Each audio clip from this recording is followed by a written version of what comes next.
Hello there, fellow Julian Charter School students. I am very excited today to talk to you about discussion boards and just how you can get a great grade on these. Now, in this semester, we have 4 of them. Next semester, we only have 1 or 2. Because I moved some things around, we're actually having an extra one this semester. But next semester, you're only going to have 1 or maybe 2. So as you can see, you can scroll up and down here. I have all my folders open. If you close this arrow, you'll see that all the files underneath this will disappear. Same with module 1. Well, I like to keep all of mine open at all times. That's just kind of my little thing that I do. So, discussion boards. The first thing I'm going to show you about a discussion board is the rubric. So underneath a discussion board, indented just a little bit, when something's indented, it means that there's something, it's underneath something. So it goes together. Anyway, so there is the discussion thread rubric. You can see that it's updated. That just means, so I knew it was not the first one to put in, it was the second one that I did. Anyway, there are 2 parts to the discussion. There is part 1, which is your original answer to the post. And then there's part 2, where you respond to your peers. And the response is usually where people lose points. But let's talk about your original post. So these first 3 criteria in the rubric have to do with your post. Did you meet the entire prompt? Did you address the entire prompt? If you did, this box here showing that you get 8 points will be colored. It will be green. And if you got most of the prompt addressed, you'll get this. If some of the areas, you'll get 3 points. And if you miss the entire prompt altogether, you'll get 0 points. That's for that criteria. Now moving on down to the length of the post.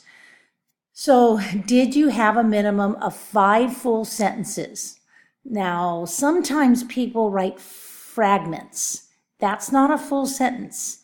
So you might get 3 points instead of 4 points on this. Or if you wrote 3 sentences and not 5 full sentences, you'll get 2 points. If you write 2 or less sentences, you get 0 points. So make sure you're meeting the requirements for the length.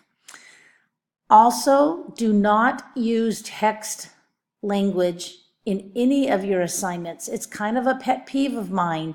The word I, when you're talking about yourself, is capitalized. It's a proper noun. All proper nouns, like a title of something, like the Constitution of the United States is a title of something, so you want to capitalize it. If we're talking about the civil rights movement, that's the title of something. So you want to always capitalize proper nouns. You also want to make sure that you're using correct punctuation, for example, periods, and you're using correct capitalization, like the first part of a sentence.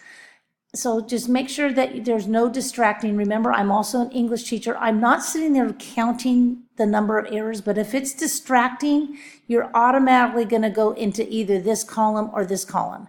If it's really distracting and I'm having to read it 2 or 3 times to figure out what you're saying, or I'm distracted by the number of errors, you'll get 0 points. Now that's for your post.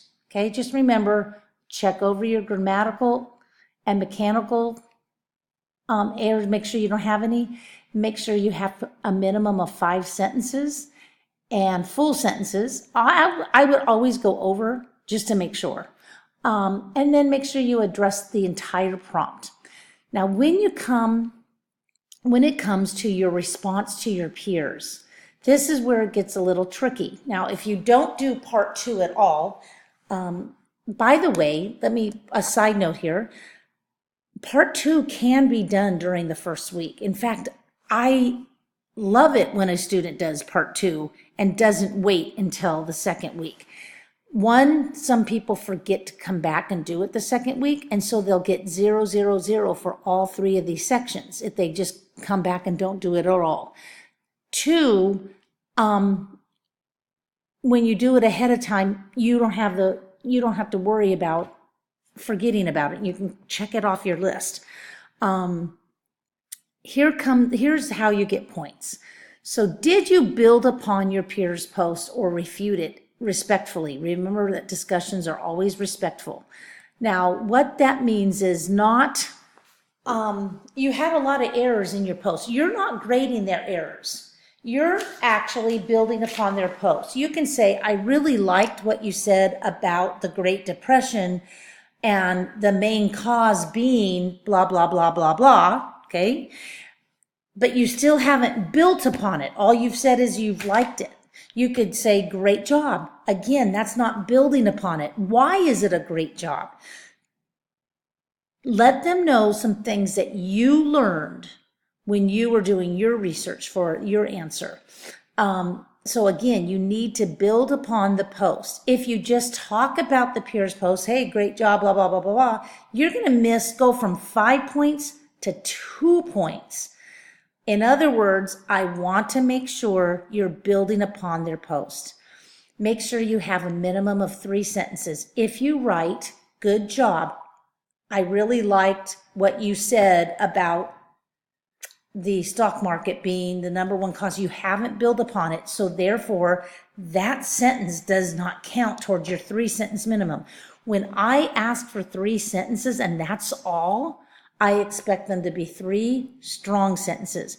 Now, yes, you can still include the good job, the attaboy type of sentences. I want you to do that, but they don't count towards your 3-sentence minimum. So make sure you're meeting that requirement and that they're sentences that build upon the post. Okay? And then again, no distracting errors. So that's how you get a good grade. Now let's look at the discussion.